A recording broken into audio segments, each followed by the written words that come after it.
Wow, I am starting to run out of ways to fly the camera into this place. But yeah, we're starting off at the starter base. Because as much as I've enjoyed doing the big grand projects up at the surface, this place still isn't done. But you know what is done? The Hive Mine. This, oh boy. I don't know if I'm gonna do this one again. I'm gonna be honest. This took me basically an entire day of AFKing. Like, AFKing while going into Minecraft like every 20 minutes. Like, I AFK'd overnight, and I still didn't have enough pumpkins and melons to get this. But it's there. It is certainly there. I don't know how long this is gonna last us. If this lasts like 3 months, then I might do this again. But for the project we are doing today, this place right here is looking strangely empty, wouldn't you say? We got this almost just corridor here that's kind of a central point between four things. My villagers, my pumpkin and melon, my melon portal, my nether portal, and nothing. But I'm thinking we can change that today. I've been doing a little bit of design work and creative, and I've created a kind of strange sugarcane farm. I'm not exactly sure what to think of it, but I think it'll be pretty cool. It's kind of like a hybrid between flying machine sugarcane farms and just the normal classic piston sugarcane farms. Something else that we do need for the farm is a fun trivia fact. Did you know that you can place sugarcane en masse? This just looks so good. Like, sand has the complication of falling, dirt is ugly, grass is okay, I guess, but this is a really unique look. I've never seen anyone put sugarcane on moss before, but that does mean we do need a decent amount of moss. I'll just put this guy back. But that should be fairly easy to get, because this farm is really, really fast. So if I just replace where that composter used to be with a new chest, that'll start taking in some of the plants that come over here. And then I just gotta wait a little bit over here to get all the moss that I need. And just a little bit later, this is kind of all the moss we need, so I can just fix this guy back up. And there we go. Back to how it was before, except now we have some moss. And over here, we're also going to need a little bit of space. And so really all I got to do here is just make a, I believe 13 by 13 space, maybe 13 by 14 or 15 in the back. So I'll go do that. And that has been done. I built the room. It's okay, admittedly this is kind of lazy. I just used like this andesite was kind of just here and I just filled it in the rest of the spots. But we won't really be seeing this room, and it's better than just a stone blob. And so now it's time to actually build the farm. Anyways, got the water placed in and the sugarcane placed in. I feel like this place does need a little bit more light, but that's pretty easy to fix. But, I mean, this just looks really cool. I don't know, this looks so much more natural than a normal flying machine farm. Maybe it's the moss, I don't know. But yeah, now it's time for the actual cool stuff. So this is basically going to completely drain me of slime. I mean, I'll still have like about half a stack left. It's no biggie, we got a farm. Anyways, this first redstone line is going in. So what I gotta do here is I gotta build this little redstone clock to, if I can remember how to build a hopper clock. Let's work backwards here. What we're gonna need eventually at the end is a piston going like that, and then an observer so I'm gonna put the piston right here, so that way, oh my god. This place is a nightmare to navigate.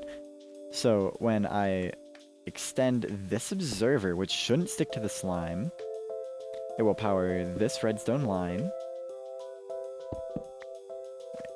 Gonna use a repeater to extend that so the pistons don't one-tick this slime down, because that would be bad. Okay. So I have that. And then I can power that piston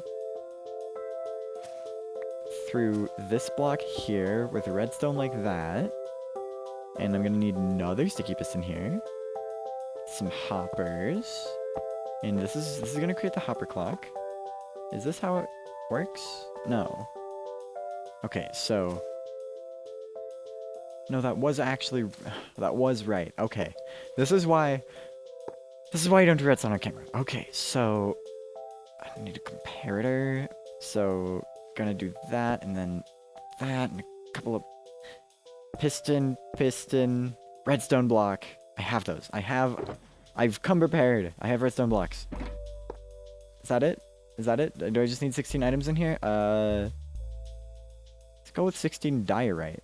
No, wait, no. No, I need to fill it completely. I was just 16 in my testing world.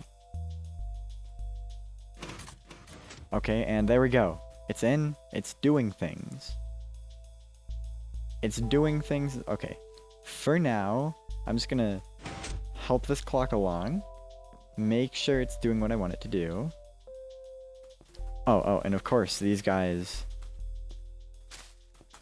These pistons right here are all overloaded because of these slabs here.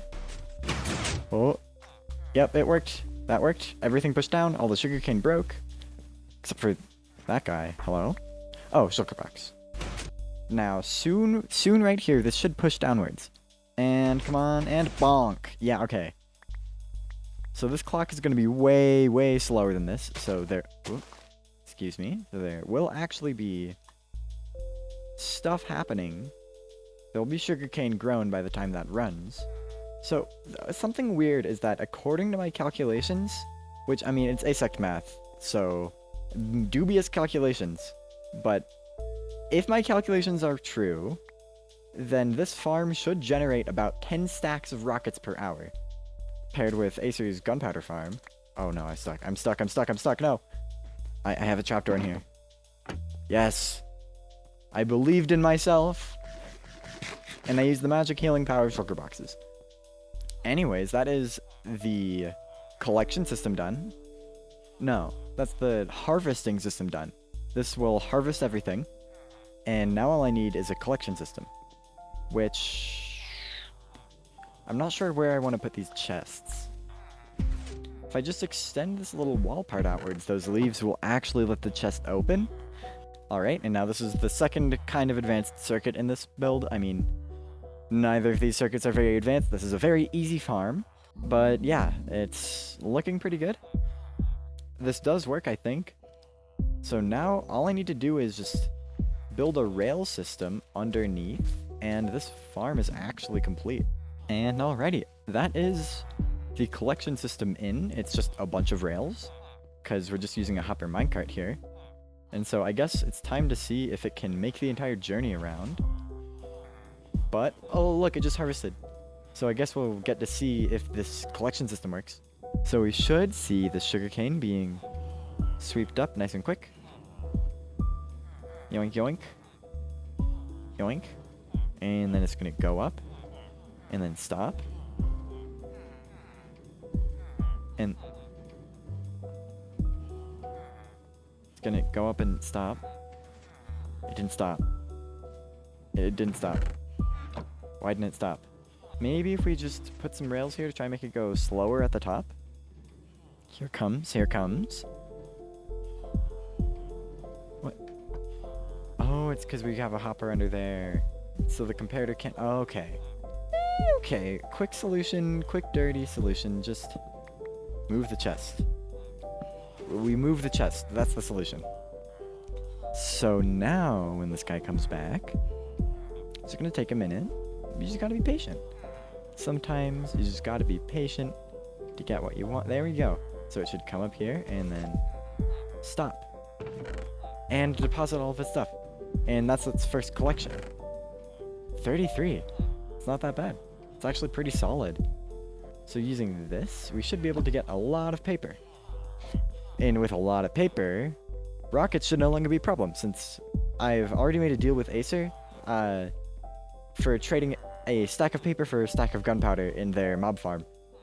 And so I can just stop by, plop down a stack of paper, take a stack of gunpowder, and then we both have 3 stacks of rockets. Here it comes back. It should be empty right now.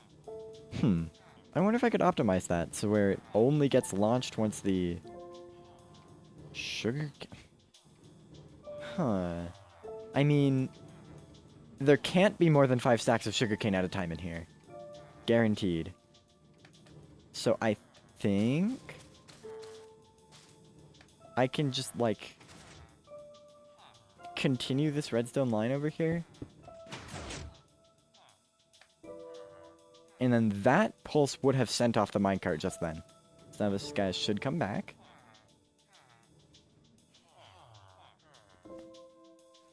And he stopped. Okay.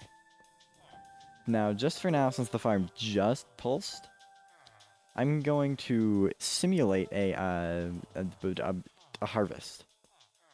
There's already some sugarcane grown, so it'll be a fair test. That does in fact launch I can't even words. That does launch the minecart. And so that's going to go along, sweep up all of this sugarcane, because according to logic, there shouldn't be more than 5 stacks in here.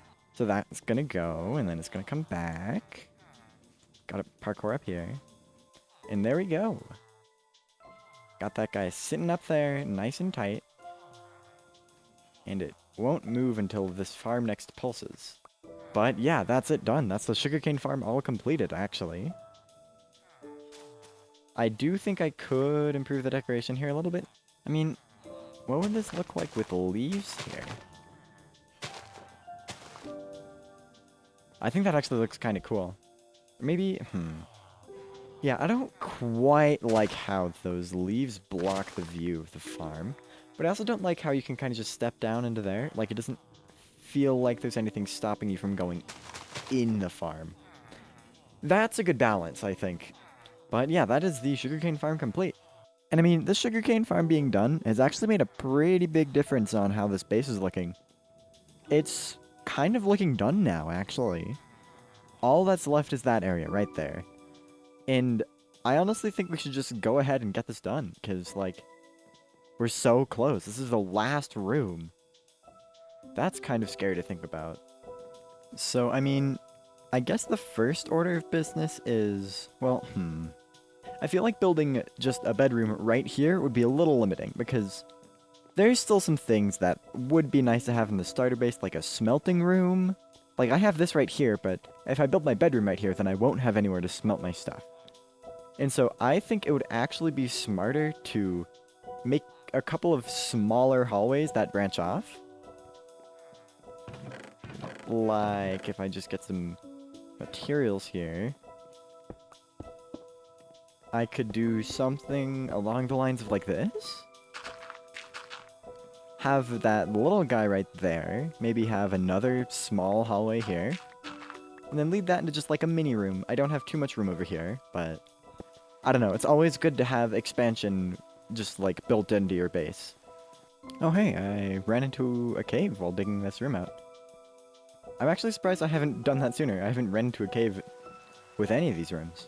So I guess this is the room where I run into a cave. Maybe I could do something with that. This cave looks kind of nice. Maybe I could put a window here or something? I don't know. Alright, so I've gotten, admittedly, maybe a little ahead of myself, but I've gone ahead and built this kind of weird looking room. I don't know what made me think of this shape.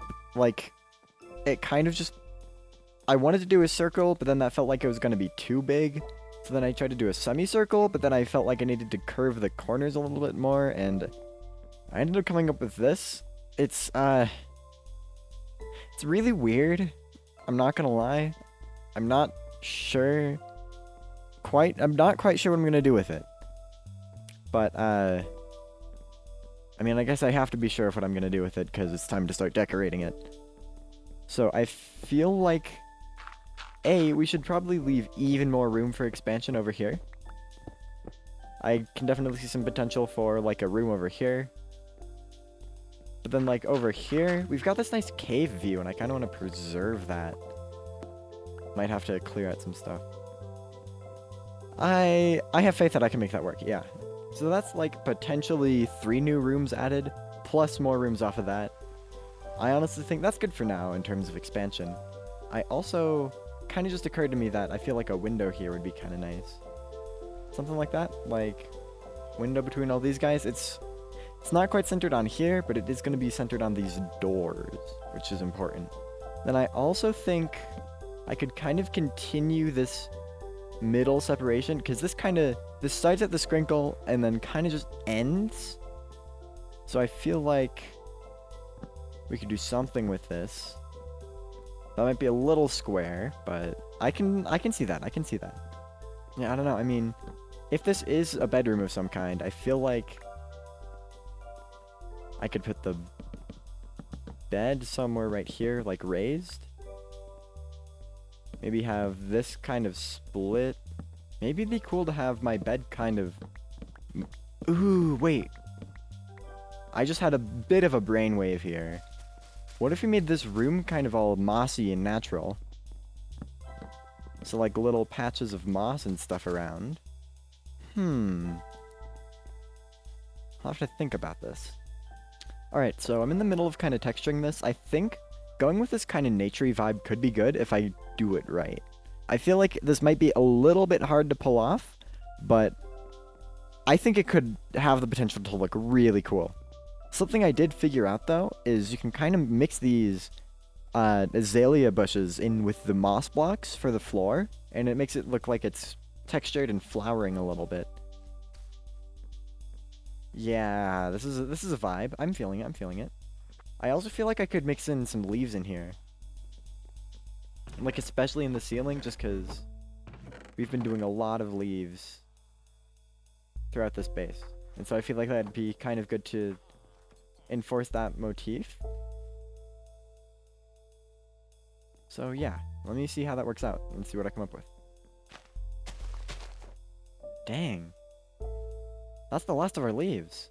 We ran out of leaves. For context, I haven't gotten leaves since that first episode, when we first built up the ceiling for our starter base. I mean, it's not like there's exactly a shortage of leaves, though, luckily.